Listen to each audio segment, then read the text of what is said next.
राहुल गांधी के सरेंडर मोदी वाले ट्वीट पर गृह मंत्री अमित शाह ने पलटवार किया है। शाह ने राहुल को 1962 की याद दिलाते हुए कहा है कि अगर चर्चा करनी हो तो सदन में आइए।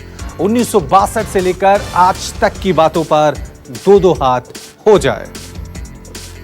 इस तरह से सक्षम है, मगर दुख तब जो होता है इतने बड़े राजनीतिक दल के पूर्व अध्यक्ष इतने संकट के समय में इतनी ओछी राजनीति करते हैं, तब दुख होता है। इससे कोई फर्क नहीं पड़ता।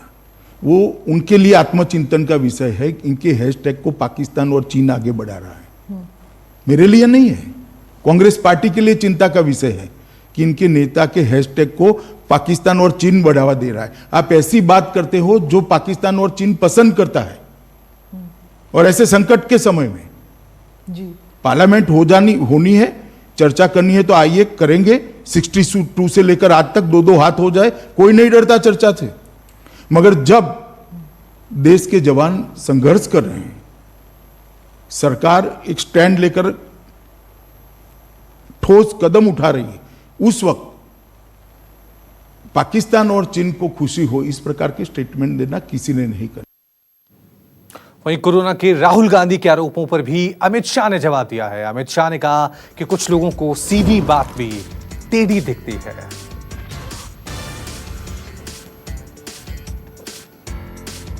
कोरोना के खिलाफ भारत सरकार ढंग से लड़ी है। मैं राहुल जी को एडवाइस नहीं दे सकता। उनको एडवाइस देने का काम उनकी पार्टी के नेताओं का है। और मैंने पहले भी कई इंटरव्यू में कहा कि कुछ वक्रदृष्टा लोग होते हैं, उनको सीधी बात भी वक्र दिखाई पड़ती है। जहां तक कोरोना की लड़ाई का सवाल है, भारत सरकार ने ये लड़ाई ढंग से लड़ी है। और विश्व के परिप्रेक्ष्य में कोरोना को देखेंगे तो हमारे आंकड़े बहुत अच्छे हैं, बहुत अच्छे विश्व के परिप्रेक्ष्य के अंदर। और शुरू से दुनिया भर में सरकारें कोरोना के खिलाफ लड़ी है। नरेंद्र मोदी जी के नेतृत्व के कारण भारत के अंदर सरकार भी लड़ी है, और 130 करोड़ लोग भी लड़े हैं, और सब राज्य सरकारें भी लड़ी हैं। और नरेंद्र भाई की नेतृत्व की स्वीकृति का परिणाम है। वहीं अमित शाह ने दिल्ली में कोरोना को लेकर किसी को नहीं डरने की सलाह दी है। अमित शाह ने दावा किया है कि दिल्ली में कम्युनिटी स्प्रेड की स्थिति नहीं है।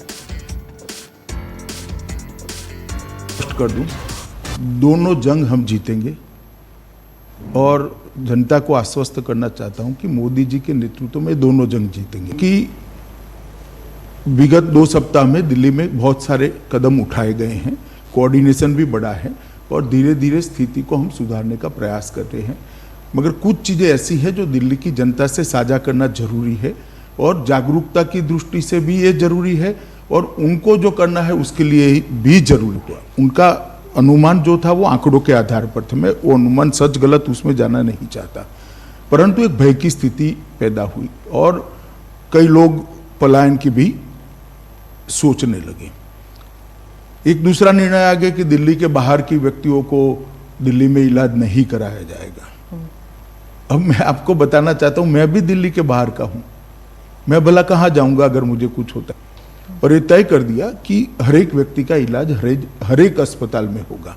और उसके बाद में मैंने 14 तारीख को एक कोऑर्डिनेशन की मीटिंग बुलाई, और जो आप बात कर रहे हैं वो सारे फैसले कोऑर्डिनेशन की मीटिंग में हमने करे। ब्लड प्रेशर है, कैंसर आदि कोई बड़ी बीमारी है जिसके कारण इसकी इम्यूनिटी कम हुई है, ऐसे लोगों को भी हमने आइसोलेशन सेंटर में भेजने के लिए निर्णय किया है। अब इस पर थोड़ी बयानबाजी होगी, राजनीति है स्मिता जी, मगर फैसलों से कोई फर्क नहीं पड़ा। जैसे मैं कहता हूं, हमारी मीटिंग के पहले दिल्ली में 25 मार्च से 14 जून तक लगभग 2,41,000 टेस्ट हुए थे। तो प्रतिदिन 4500 टेस्ट होते थे। अब 15 जून से लेकर 25 जून तक 11 दिनों में 1,75,141 टेस्ट हुए, तो प्रतिदिन 16,000 टेस्ट हुए। वहीं अमित शाह ने कांग्रेस पार्टी के आंतरिक लोकतंत्र को लेकर भी निशाना साधा है। अमित शाह ने कहा कि इंदिरा जी के बाद आज तक पार्टी पर एक ही परिवार का कब्जा है। ये डेमोक्रेसी एक बहुत व्यापक शब्द है। डिसिप्लिन और स्वतंत्रता भी अपने अपने संदर्भ अपनी जगह रखते हैं। इस सब दायरे से बाहर निकलकर मैं एक बात आपको कहना चाहता हूँ। कांग्रेस पार्टी अगर ये सवाल पूछती है तो मैं थोड़ा आपको सवाल पूछना चाहता हूँ। अडवाणी जी के बाद श्री राजनाथ जी, बाद में श्री नितिन जी, बाद में फिर राजनाथ जी, मैं बना, अब नड्डा जी बने। कोई परिवार का आदमी है क्या? इंदिरा जी के बाद कांग्रेस पार्टी का एक अध्यक्ष बता दीजिए जो गांधी परिवार के बाहर है। क्या डेमोक्रेसी की बात करें? और मैंने कोविड के समय कोई राजनीति नहीं करी। आप मेरे 10 साल के ट्वीट निकाल दीजिए सार्वजनिक बयान, हर 25 जून को मैं बयान देता हूं कि इमरजेंसी एक ऐसी चीज है जिसको देश की जनता ने याद रखना चाहिए, क्योंकि हमारे लोकतंत्र के मूल पर, इसकी नींव पर प्रहार हुआ था। इस देश की जनता ने कभी भूलना नहीं चाहिए। किसी भी राजनीतिक कार्यकर्ता ने, किसी भी नागरिक ने, किसी भी सिटीजन ने इसको नहीं भूलना चाहिए। ऐसे प्रयासों को हमेशा याद रखना चाहिए और इसके खिलाफ जागरूकता भी रखनी चाहिए। लद्दाख में जारी सीमा विवाद पर प्रधानमंत्री नरेंद्र मोदी ने आज चीन को 2 टूक चेतावनी दी है। मन की बात करते हुए मोदी जी ने साफ कहा है कि अगर भारत दोस्ती निभाना चाहता है तो जवाब देना भी जानता है। मोदी ने साफ कहा कि देश की तरफ आंख उठाने वालों को मजबूती से जवाब दिया जाएगा। पीएम मोदी यही नहीं रुके, उन्होंने इशारों में बताया कि लद्दाख में आंख उठाने वालों को करारा जवाब दिया गया है। दुनिया ने अपनी संप्रभुता और सीमाओं की रक्षा करने के लिए भारत की ताकत और भारत के कमिटमेंट को भी देखा है। लद्दाख में भारत की भूमि पर आंख उठाकर देखने वालों को करारा जवाब मिला है। भारत मित्रता निभाना जानता है तो आंख में आंख डालकर देखना और उचित जवाब देना भी जानता है। हमारे वीर सैनिकों ने दिखा दिया है कि वो कभी भी मां भारती के गौरव पर आंच नहीं आने देंगे। साथियों, लद्दाख में हमारे जो वीर जवान शहीद हुए हैं, उनके शौर्य को पूरा देश नमन कर रहा है, श्रद्धांजलि दे रहा है। पूरा देश उनका कृतज्ञ है, उनके सामने नतमस्तक है।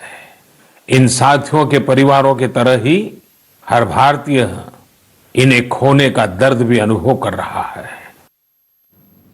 भारत और रूस के बीच कामोव हेलीकॉप्टर और AK-203 राइफल प्रोजेक्ट से जुड़े मुद्दों को सुलझाने पर सहमति बन गई है। सूत्रों के मुताबिक ये सहमति रक्षा मंत्री राजनाथ सिंह के मॉस्को दौरे के दौरान बनी है। दोनों प्रोजेक्ट से भारतीय सेना का तरकश और मजबूत होगा। भारतीय फौज के चीता और चेतक हेलीकॉप्टरों की जगह कामोव हेलीकॉप्टर लेंगे।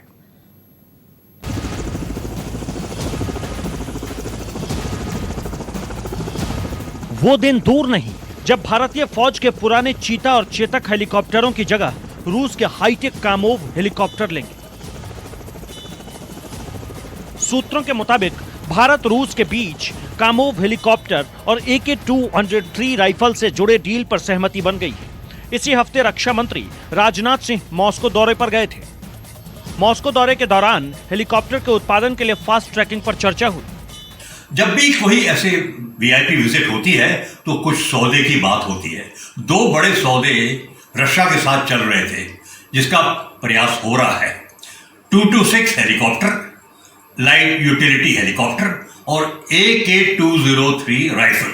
राजनाथ सिंह जो गए हैं उन्होंने मॉस्को में इसके बारे में आगे बात बढ़ाई है, तो लग रहा है कि 226 हेलीकॉप्टर 200 से ज्यादा आर्मी, नेवी, एयरफोर्स तीनों चेतक लेता है उनके रिप्लेसमेंट के लिए। और कहते हैं कि 70% जो सामान होगा वो रशिया से आएगा और 30% जो सामान है भारत में हिंदुस्तान एयरक्राफ्ट लिमिटेड बनाएगा। इसका प्रयास हो रहा है और ये राजनाथ सिंह साहब ने मॉस्को में इसकी बात की। भारत और रूस ने अक्टूबर 2016 में भारत में हेलीकॉप्टरों के निर्माण के लिए हिंदुस्तान एरोनॉटिक्स लिमिटेड और रूस की 2 प्रमुख कंपनियों के बीच करार हुआ था। इंडियन नेवी पहले से ही कामोव 28 और कामोव 31 कामोव हेलीकॉप्टर इस्तेमाल कर रही है। अब यह भी जान लीजिए कि इस हेलीकॉप्टर की खासियत क्या है। कामोव हेलीकॉप्टर 20,000 फीट की ऊंचाई तक उड़ सकता है। सियाचिन जैसे मुश्किल इलाकों में कारगर होगा। क्रू मेंबर के अलावा हेलीकॉप्टर में 7 यात्री जा सकते हैं। एक बार में 600 किलोमीटर तक की उड़ान भरने में सक्षम।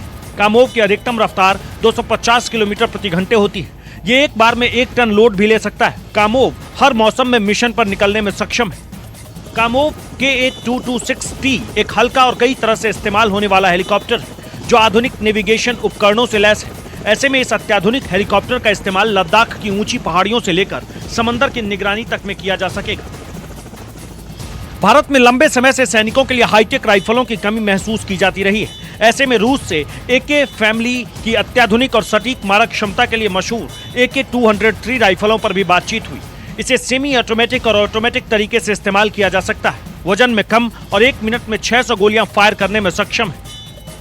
भारत ने अभी जो अपने एक ही राइफल बनाई है, लेकिन उस राइफल से अपना काम नहीं बना। हम अपनी जो अच्छी राइफल बना रहे हैं, बॉर्डर पे जो इस्तेमाल कर रहे हैं, स्नाइपर राइफल जो बना रहे हैं, वो हम इंपोर्ट कर रहे हैं। इजराइल से इंपोर्ट कर रहे हैं, अमेरिका से इंपोर्ट कर रहे हैं, बेल्जियम से इंपोर्ट कर रहे हैं। हमारे जो होम मिनिस्ट्री है और पैरामिलिट्री फोर्स BSF, CRPF, वो भी जो अच्छे राइफल है, तो हमने कहा था कि हम AK-203 7.62 राइफल भारत में बनाएंगे।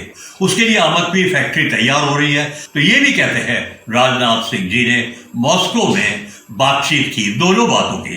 AK-203 जो भारत में MSC में एक फैक्ट्री में बनेगा राइफल पूरी आर्मी, नेवी, एयरफोर्स के लिए, और light utility helicopter 226 Rostec company के साथ, रूस के साथ ये सौदे की बात आगे बढ़ाई है।